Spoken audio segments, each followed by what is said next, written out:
Hi, in this video, we're going to take a look at how you can restore deleted contacts on your Samsung Galaxy S21 series.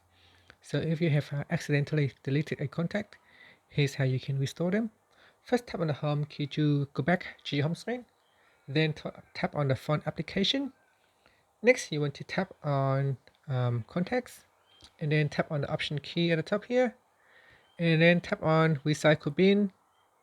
In here, go down the list and select a contact that you want to restore.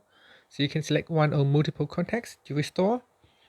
And then once it is selected, you can tap on the restore button.